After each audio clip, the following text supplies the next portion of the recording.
আপনার কথাই ঠিক গোপাল কাকা, আমরা এভাবে নীল চাষ করলে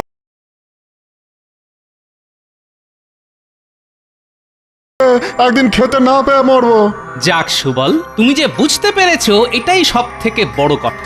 আমাদের ধান আর আনাজ শস্য চাষ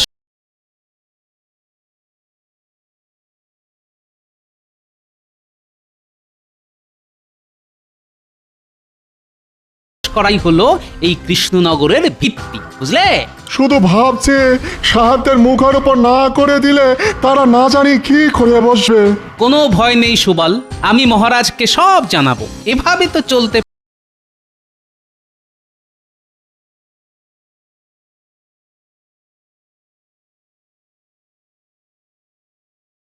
পারে না।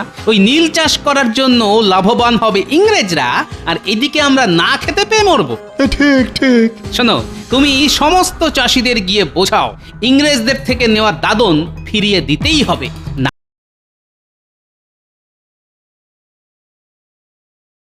হলে কিন্তু সমূহ বিপদ, এই বলে রাখলাম। তুমি শুধু একা কেন, আমিও সবার ঘরে গিয়ে বোঝাবো যাতে কোনো চাষি নীল চাষ না করে।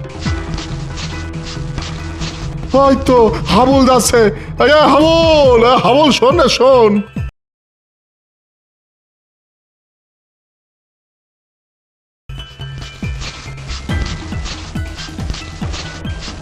কি ব্যাপার সুবল ভাই, সাত সকালে এখানে দাঁড়িয়ে মাঠে যাওনি? নীল চাষ করতে হবে যে। আচ্ছা, নীল চাষ করলে খাবার শস্য ফলবে কি করে হাবুল? আমাকে একটু বুঝিয়ে দাও তো।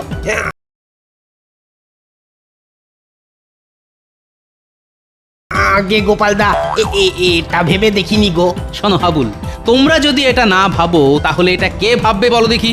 যদিও আমি ভেবেছি, এটা বুঝতে পারছি আমাদের সামনে সমূহ সর্বনাশ।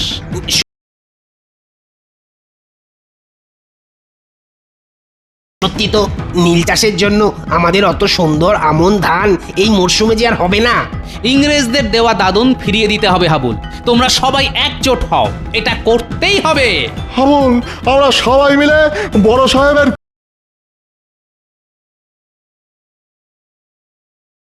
খুঁটিতে যাই, চলো সেখানে গিয়ে বলি যে আমরা আজ থেকে নীল চাষ করতে পারবো না, দাদন আমরা ফিরিয়ে দিচ্ছি। আচ্ছা, সাহেব যদি জিজ্ঞাসা করে কেন, তখন কি বলবে? আমরা বলবো এতে আমাদের ক্ষতি, কৃষ্ণনগরের ক্ষতি, আর এই ক্ষতি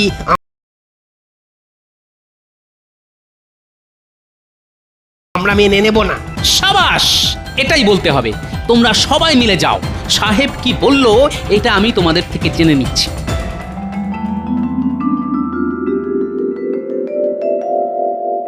কি ব্যাপারটা কি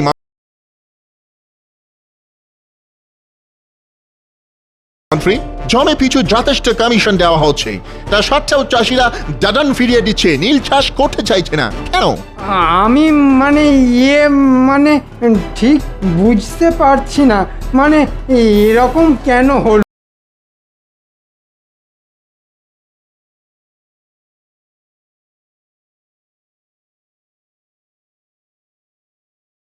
তুমি মানে মানে খাটলে হবে মন্ত্রী? মন্ত্রী হয়েছো কেন? আসলে আমি তো আপনাদের হয়ে প্রকাশ্যে কিছু করতে পারছি না, তাহলে সব জানাজানি হয়ে যাবে। ওদিকে গোপাল চাষিদের বাড়ি বাড়ি গিয়ে তাদের এক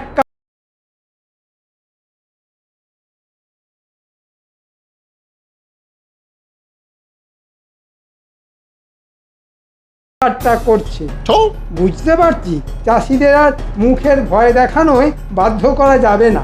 যদি ব্যাটাদের তুলে এনে আচ্ছা করে চাবুক পেটা করা হয় তাহলে ঠিক সুরসুর করে রাজি হবে। ওকে ওকে,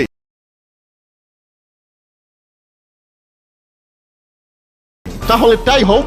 হ্যাঁ, তাই করুন, এছাড়া উপায় দেখছি না। ব্যাটা গোপালটা নেতা হয়েছে, আমায় জ্বালিয়ে খাচ্ছে সব জায়গা।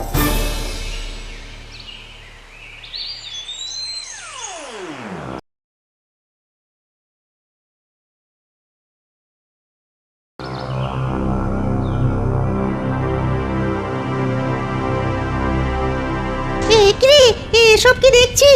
এসব কি দেখছি রে? আমাদেরকে কি এরকম ধরে নিয়ে যাবে? কিছুই বলা যায় না রে কুটি।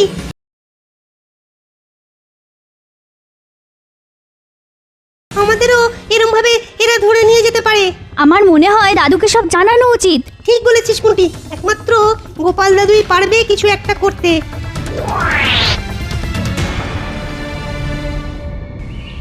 উফ, বেশ চড়া রোদ উঠেছে।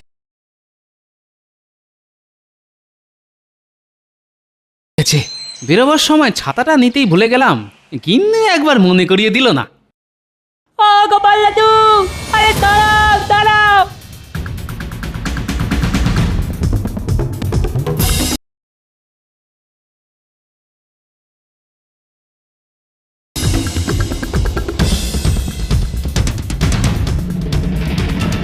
ও বাবা, এদের আবার কি হলো? খেলাধুলো বন্ধ করে কোনো নতুন বায়না নিয়ে আসছে নাকি? কি হয়েছে রে, তোর হাঁপাচ্ছিস কেন? এখন যা যা, আমার কাছে মোয়া নাড়ু কিছু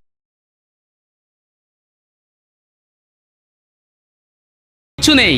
না গো দাদু, আমরা মোয়া নাড়ুর জন্য আসিনি। তাহলে আমরা দেখতে পেলাম গোড়া সেনারা তিনজন চাষি ভাইকে কোমরের দড়ি পরিয়ে টানতে টানতে নিয়ে যাচ্ছে। বলিস কি? তার মানে এটা নীল চাষ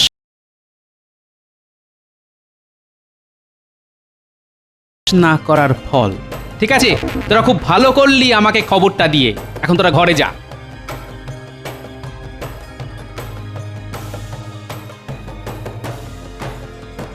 কি ব্যাপার?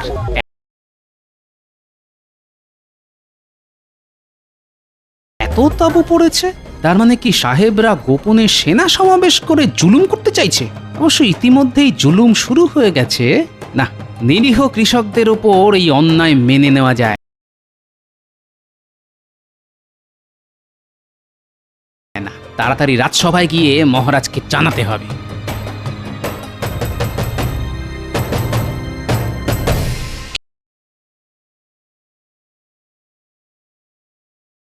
কি ব্যাপার গোপাল, তুমি হলে হাসির আস্ত কুম্ভ, কিন্তু তুমি আজ খুব মনমরা বলে মনে হচ্ছে।